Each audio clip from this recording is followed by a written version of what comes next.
పొద్దున్న 5 గంటలకు మన యేసు లేచెను,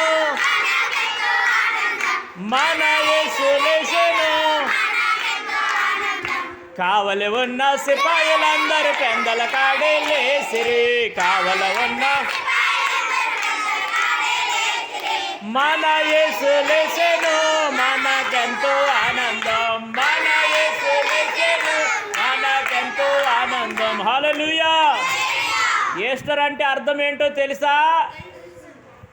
యేసు ప్రభు సిలువ మరణము పొంది సమాధి చీల్చుకొని సమాజంలోనికి సొక్కవు వేసుకుని వచ్చిన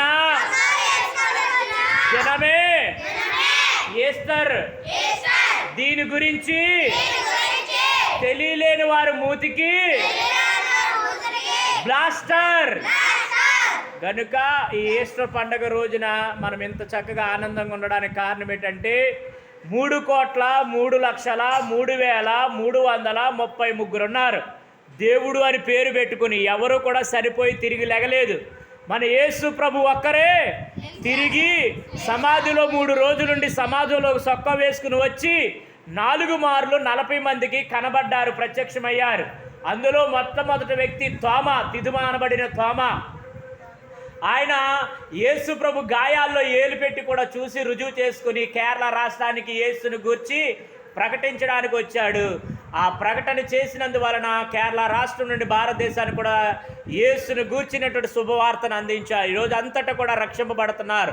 ఆయన సిలువ మరణం పొందకపోతే ఈరోజు యేసు నామములో రక్షణ లేదు. గనుకనే ఆయన మరణము పొందాడు. ఈరోజు మనం అందరం కూడా రక్షింపబడ్డాము. ఒకసారి 2 చేతుల పైకి దేవుని స్తోత్రం చెబుదాం. హల్లెలూయా. దేవునికి స్తోత్రం. హల్లెలూయా. గనుక ప్రార్థన చేసుకుందాం. అందరు కూడా కళ్ళు మూసుకోండి, 2 చేతులు జోడించి ప్రార్థన చేసుకుందాం. మహోన్నతుడా, మహాగణుడా, జీవముగల తండ్రి, మీకు స్తోత్రాలు. ఇదిగో ఈ ఈస్టర్ పండుగ రోజున ఈ సండే స్కూల్లో ఇంత చక్కగా నిన్ను ఆరాధించడానికి, నిన్ను స్తుతించడానికి, నిన్ను గణపరచడానికి నువ్వు ఇచ్చిన గొప్ప ఆధిక్యతను బట్టి నీకు వందనాలు. నీకే మహిమ, ఘనత, ప్రభావాలు చెల్లిస్తూ నజరేయుడని యేసు శక్తిగల నామములో ఈ ప్రార్థన అడుగుతున్నాం మా పరమ తండ్రి. ఆమేన్.